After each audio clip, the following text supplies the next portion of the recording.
Right then, I am 2 weeks on from getting the Peugeot on the road. I've been using it as a daily for the past 2 weeks, and in all fairness, I've been pretty lucky with it. So I was expecting more issues than I've actually had, which I know sounds stupid, like, but you know, when you build something like this, you kind of always run into little bits of issues. The main one being this fuel tank leaks. You can see it all dripping down here. So the rubber gasket that sits on the top, and the rubber gasket that sits actually in the lid itself. As soon as that comes into contact with any petrol, it just perishes and then leaks out. So that needs changing. The fuel pump, which is deafening, that needs changing. And the diff. Now, because I'm still running an open diff, it's really sketchy. So you'll get a nice bit of a slide on, and then all of a sudden it'll just open one wheel, send all the power to the wheel with the least grip. Now that's kind of dangerous because you don't know whether you're going to carry on sliding nice or whether it's just going to fuck you off into a hedge or an oncoming vehicle. So I either need to bust the welder out, weld it up, or get a limited slip diff. Also, the camber on the back wheels, that needs dialing out a little bit. So I've got more traction on the back. I have got a brand new set of Steelies.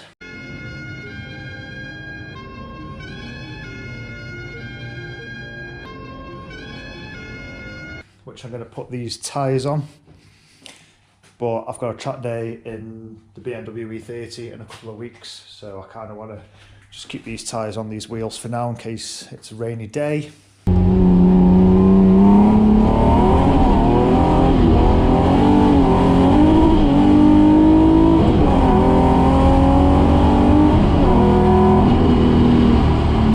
The big question on everybody's mind now is how much power did it actually make? Now, anybody who knows MX-5s and turbos them will kind of have a good ballpark figure, but it's actually nowhere near that. So, the Motorsport Electronics ECU that I've got, plug and play ECU, started doing a very weird thing. Now, the guy who mapped it, Chris at EFI, says in his 20 odd years of tuning cars, he has never experienced anything like it. So when he was doing the ignition timing, when he was adjusting all that, it'll get to a certain point where the ECU will throw a fit and it will just pull fuel. So it'll completely lean out, and it was getting to the point where it was getting dangerous and it will do a lot of internal damage to the engine. So he basically mapped it to a safe 220 brake. He said if the issue wasn't there, you could probably get about 240. The guy who was actually on the dyno before me, who had exactly the same setup, same ECU, same size turbo, same injectors, same everything, he achieved 240 brake. So because of this ignition issue, ion 20 brake down, we basically put it down to a bug in the software that we can't do anything about. I've already paid the money. I found a tiny coolant leak coming from the bottom radiator hose, which I just need to put a smaller Jubilee clip on. And apart from that, it's been pretty simple. I've finally been crunching the numbers on how much the Peugeot conversion has actually cost me, and I kind of wish I didn't, to be honest.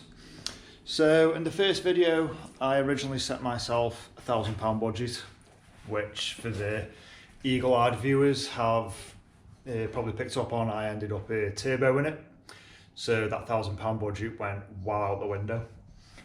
So here we go. Now I've done it so that everything in red is what I've had to spend on the conversion. The green is what I've sold off the donor car, the Mazda MX-5.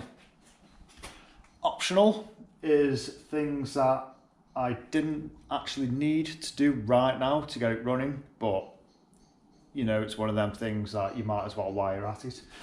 And obviously the turbo setup. So if we forget about this for now and we focus on the red and the green, that's basically where the question is now. So everything red, that's buying the car, having the prop shaft made, all the bits of steel, basically everything that I needed to convert the Peugeot to rear wheel drive. That's all here. The grand total of that was £2,035.82p, which is basically double the original budget, but it is what it is. Bits I've sold off the Mazda were £307. I could probably sell a bit more and get a bit more money, but I'm really not that arsed about making any more money back now. It kind of is what it is. So if you subtract what I've sold off and what I've spent, the actual conversions cost me £1,728.82p. So it's 728 quid over budget. I probably could have cut back on a few things, like the fuel tank and the fittings. They were a bit expensive, and there's a few other bits and bobs that I didn't actually need to buy expensive stuff for, but you know, I do want a bit of a quality build, so that is what it is. Optional parts include like oil filter timing belt, the wheels, control arms, brake calipers, all that kind of stuff that I didn't need, but I bought anyway. That was 1,205. The turbo setup, that's everything, was £2,402.48p. So that gives me a grand total for the whole build, start to finish, of £5,336.32p. And I kind of wish I didn't add it up, but when you consider this fucking thing owes me about 30 grand, and it's basically just like that, I think £5 grand for a rear wheel drive 106 running on the road is a bit of a bargain.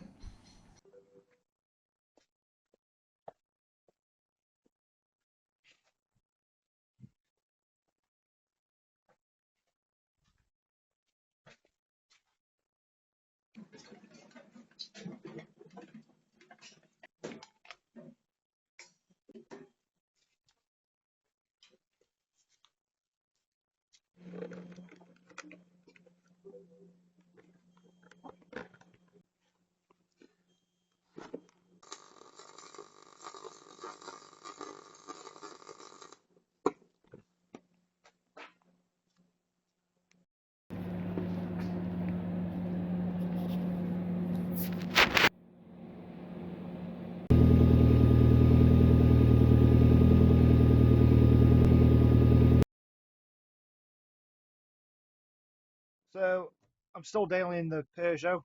It's been pretty sound, to be fair. Just sorting out a few little niggly bits and bobs on it. I don't like these these white face dials. In an old rally, they were actually blue, so I'm going to pop them out now and swap the face of them, just so it's a little bit more in keeping